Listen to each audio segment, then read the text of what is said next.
Kisah ni bermula pada bulan Februari tahun 2008. Saya merupakan komander Kesatria dan mengikuti ekspedisi untuk menawan puncak Gunung Tahan lah pada waktu itu. Peristiwa sesat ni berlaku ketika kami dalam perjalanan turun dari puncak gunung. Pada mulanya saya melalui lorong di sebelah kiri. Saya berjalan ke situ sebab saya nak tengok pokok bonsai. Jadi saya leka, saya berjalan ikut lorong ke sebelah kiri tu. Dan tiba-tiba sampai satu ketika tu, saya berjalan, saya rasa yang saya ni dah sesat.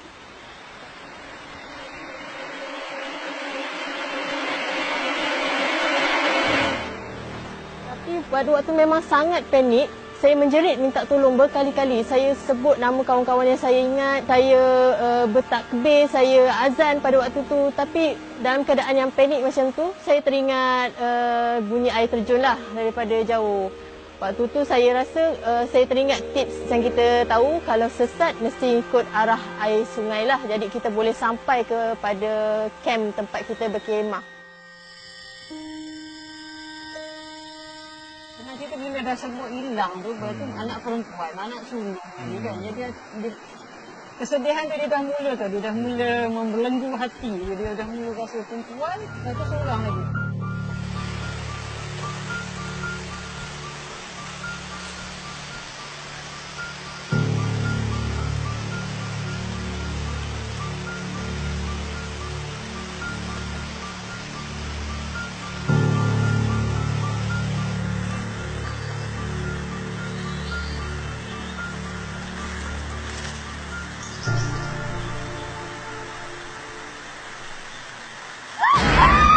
Masa beg tu terjatuh, saya pun jatuh bersama dengan beg dan tak tahu beg tu hilang ke mana. Saya sendiri pun dah jatuh tercampak ke bawah. Waktu tu lutut kiri saya sakit sebab saya terhentak di kawasan yang keras. Jadi memang sakit sangat waktu tu. Saya menjerit sekuat hati. Tapi ialah kita seorang waktu tu. Hanya Allah sajalah yang boleh bantu kan. Dah dapatkan balik kekuatan baru saya teruskan balik perjalanan. Masa kat dalam hutan tu memang tak ada makanan. Coki pun ada berapa batang je sebenarnya untuk alas perut. Masa duduk kat tempat yang lama tu, di samping saya banyak berzikir, berdoa, mohon pada Allah agar bagi petunjuk, minta pertolongan daripada Allah agar segala pertolongan tibalah. Allahu Akbar, Allahu Akbar. Allahu Akbar, Allahu Akbar. Asyhadu an la. Saya juga macam terfikir apa cara saya boleh lakukan untuk orang yang mencari tu menjumpai saya lah. Saya pun terfikirlah nak buat unggun api pakai cemata. Jadi saya kumpul ranting-ranting kayu, daun-daun kering, saya kumpulkan.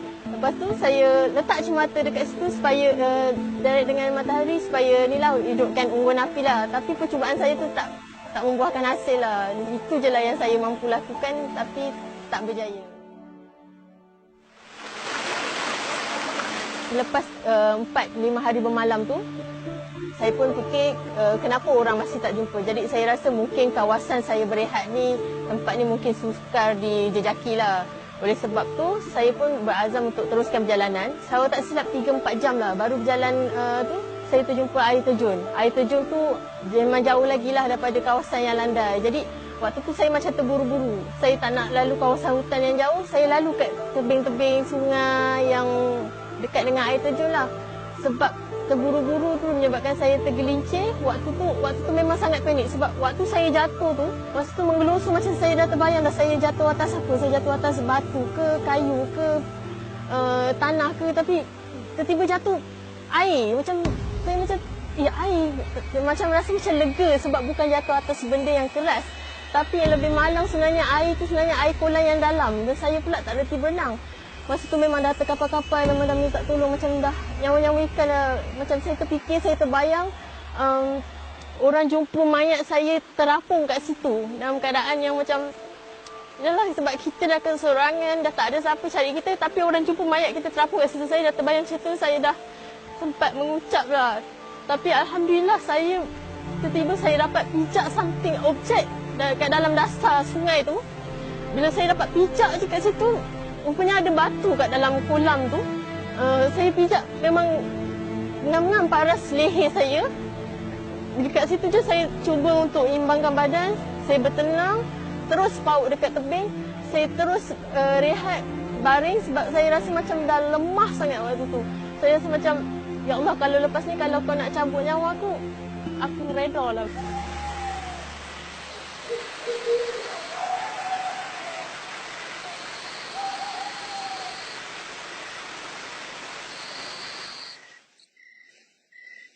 Kalau tidur malam-malam tu, masa ke atas batu tu, setiap malam selalu terjaga. Sebab satunya sebab keadaan dia memang sejuk. Kalau nak tidur kat dalam hutan, saya takut macam ada ular ke, kalau jengking ke. Jadi macam bila tidur atas batu tu, kita nampak permukaan tu, kita rasa lebih selamat.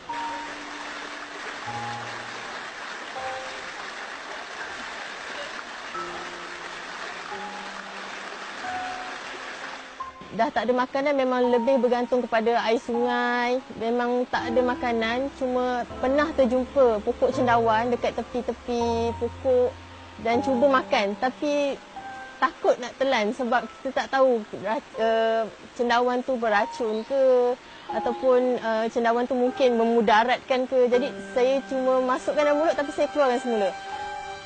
Sampailah hari ke-18 baru saya jumpa trek. Sebab selama ni sepanjang perjalanan saya daripada hari pertama sampai hari 18, saya jumpa cuma jalan-jalan yang berliku. Memang tak ada jalan yang elok untuk dilalui pun.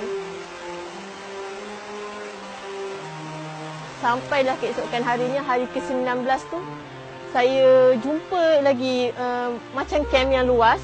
Tapi waktu saya lemas tu, cermata dah hilang. Jadi saya tak nampak, pandangan saya memang kabut waktu tu. Saya cuma nampak benda yang warna merah terang, benda tu memang sangat menarik lah.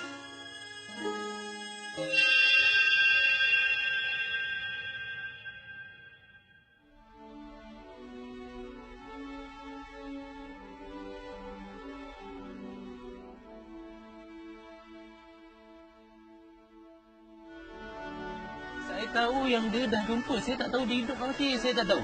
Dia orang tak maklumkan dia hidup. Dia kata Umay telah dijumpai.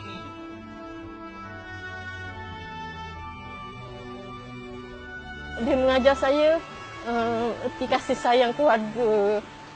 Dia mengajar saya untuk bersabar, kembali kepada Allah. Apa-apa ujian yang menimpa kita, kita mesti kembali kepada Allah.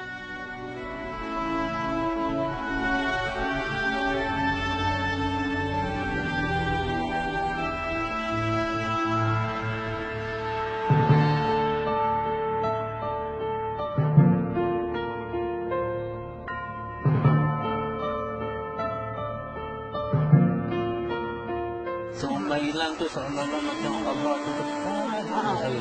Seolah-olah saya doa tu macam dia dengar je. Saya doa tu, saya tak dengar. Macam seolah-olah macam kita doa tu macam dia terima je apa yang kita doa. Bila kita diuji baru kita tahu bahawa Allah tu sangat dekat. Gitu. Allah sayang kat kita. Jadi bila dapat jumpa keluarga, dengar suara keluarga pun dah cukup membahagiakan. Apatah lagi bila keluarga datang depan mata. Bila kita dapat peluk semula keluarga kita, rasa sangat bersyukur.